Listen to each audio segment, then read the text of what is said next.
you scored 27 points in this game. That's not what your offense normally does. Well, in that type of game and that style of team, they're going to turn it into shootouts, and we got to score more points.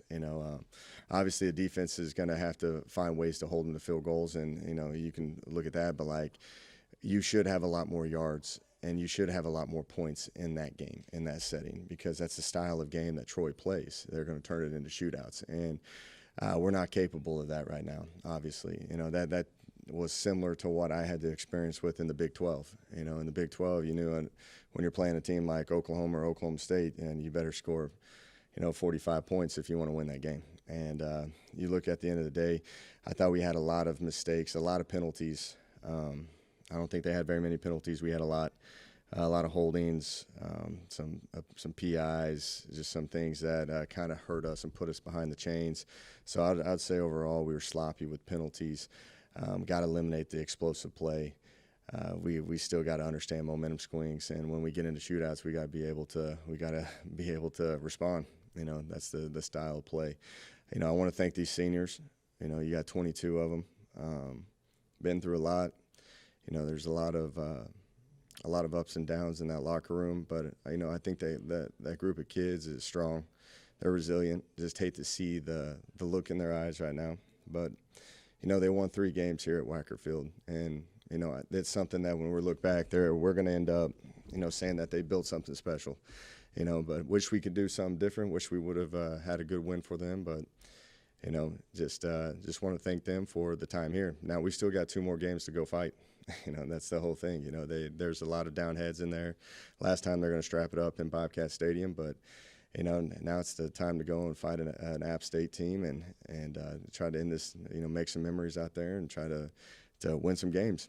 That's what this is about. They've won 3. We need to see if we can win 4. So, any questions? You're talking about momentum and trying to keep up with the shootout. And as far as play-wise, they had 78, you had 71, 416 yards, 470 yards. It was somewhat toe-to-toe. How much did those 4 interceptions kill the momentum? Yeah, they killed a lot of the momentum. It did. But like if you look at how they played, they were trying to run as much clock out in that second half. They were putting in their backup quarterback. Where I look at us offensively, we were moving the ball, but we could have been more efficient with what we did. You got to be able, to me, you talk about 71 snaps. I think we should have had around 90 in this game. When you look at it, but turnovers are not as crazy in this style of game. But when you have 4 of them in a pick six, that's when it really is a huge outcome, a huge outlier for this game. But we're not to that point yet, like I've said many times, to have a bunch of penalties and a bunch of turnovers and still be able to win these type of games. And that's something that we're pretty honest about here. The kids, like what I told them in the locker room at the end of the game, they know where we stand. And they know that they wish they had a lot of plays back, and we got to play better together and understand momentum swings, and we can't beat ourselves. And, the thing I do give them credit, they fought all the way to the end. But again, I don't think you can look at any game ever with 4 turnovers and really expect to have a win as the outcome.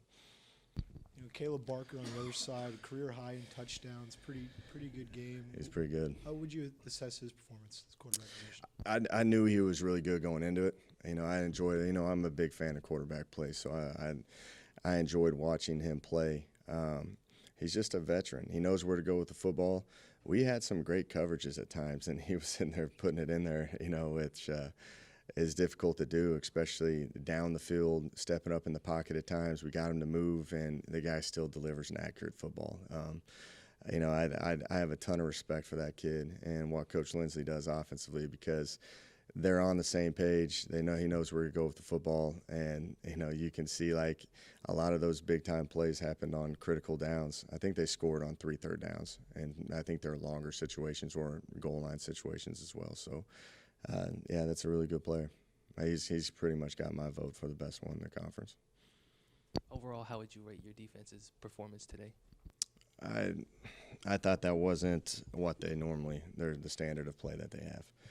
I thought that they had their moments, but you can't have 56 points scored on you like that, and at least try to hold them to field goals. That's not the standard we have. I know that the defense is holding their heads down right now, the staff included. I think there's a lot of calls that they want back, but overall, I don't think the defense played very well. We saw the senior ceremony at the beginning of the game with 22 players. One player that they didn't name was Hal Vinson, but he was still in pads on the sideline. Is there a red shirt playing with him or something? Yeah, missed about his there senior is. classification? Hal's going to red shirt and come back next year. So that was something that we've been working around all year. I think Hal's got one more game left to play out of the 4. So we decided to utilize him for the App State game because it's more of a heavier set, which that's going to be great for the future. It is, just because you initially get here and you have 8 senior linebackers. So you kind of look at there's going to be a recruiting void there. But with Gavin Graham and his knee injury and coming back, and then now you have Hal Vinson coming back from a red shirt, it's starting to build us a little bit more depth for the future. And Hal's all for it. Hal wants to play. But like when you're ever stuck in a situation where you have 7 other senior linebackers that have all played a lot, like you kind of get lost in the mix. So now he's kind of worked himself into a spot where he can be a very critical player for us next year. But health-wise, we saw some guys go out like Jaden Smith, Dylan Jantz, JT Taylor, and they some went back in the game. Yeah. How are you health-wise? I don't know where Dylan ended up having a concussion. So you have concussion protocol. He was pulled out. Jaden got rolled up. I think he tried to go. I don't know how severe that is. He ran off the field, so that's a positive. I don't know the severity of, his ankle injury. JT and AT. JT came off, but ended up finishing the game. He went back in the game. AT got rolled up again. I hope it's not that same ankle that he's had trouble with, but nothing too crazy. But we'll see when they wake up tomorrow.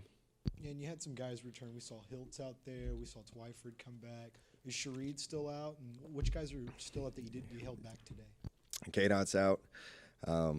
He's kind of a week-to-week type of guy. We'll see where he's at, next week. He's practicing, but he's still not full strength yet. Who else? Twyford. Twyford was back coming in, which was good because especially with Calvin Hill going down, which we didn't even talk about that. He went down on the first play of the game, which sucks for him because, you're talking about the red shirt and you utilize him for 4 games and he plays 1 play and that's utilized as one of the 4 games for him. So I hate that for that kid, but he went down. Twyford coming back in, which was good. Still a little rusty. But it was at least with AT going down, with Calvin Hill going down, now you have Twyford. It's been kind of a carousel of running backs over the past, 4 or 5 weeks. So, good to get him back. Micah, cleared from concussion protocol, went out there and got back in the swing of things. We put Dotson Schaefer in the game at tight end. Never played a snap at tight end in his life. We started repping him about a week and a half ago. Just because we're limited on numbers. But, Dotson is a tough kid, and again, there's so much depth on defense. We pulled him over to see if we can help the offense out. And, I don't know how he played, but, we feel confident enough to put him in there. Do you have Do you have injuries at tight end, or like with Callaway, or is anybody hurt? Yeah, Callaway, he's been up and down. He's been hurt, with an ankle injury. I think he's back. He's not full strength yet, but he's back. With Micah being out and then Blake Aragon going back in, Hunter Abear's out. So it kind of just went through some depth. If you look at Blake and Micah, they're more of receiving tight ends, where when we end up wanting to establish the run game, that's why we brought Dotson over. Today's loss, coach, takes you out of bowl eligibility, but do you feel like you got a group in there that will play with a tremendous amount of pride and character these final 2? Yeah, I think they will.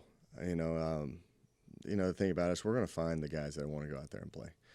And I think this is a group of kids that want to play and enjoy their last 2 games. Like you have 22 seniors, but, we're still trying to build a program here, and you're going to start seeing some guys play, like guys like Dalton Cooper up front, just to start getting him some experience. It's a great opportunity to go out there and cut it loose.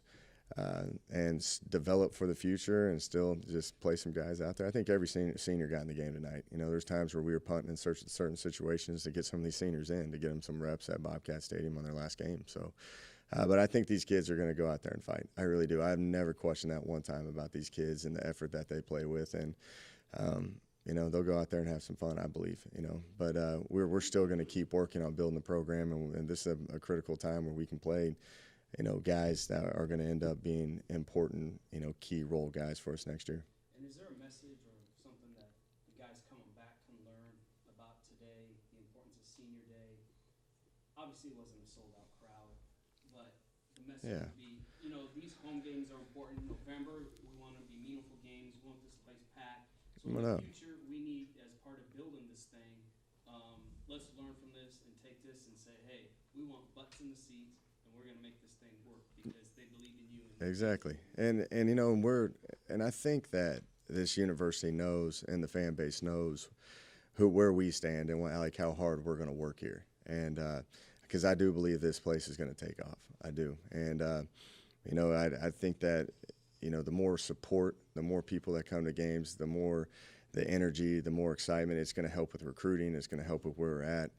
I think it's just something that we're going to build, and I think we're going to look back, and it's going to be a place that's going to be tough to play. I'm saying we won 3 games here. I do think that our kids play pretty good at home. They do. They didn't today, but I want this fan base to understand that, we're going to keep fighting here, and there's a lot of optimism and there's a lot of positive things here in the future, and we need everybody that is a Bobcat fan, supporter, alumni, to always come out and show the passion that they want, and be upset if we lose games. I want that.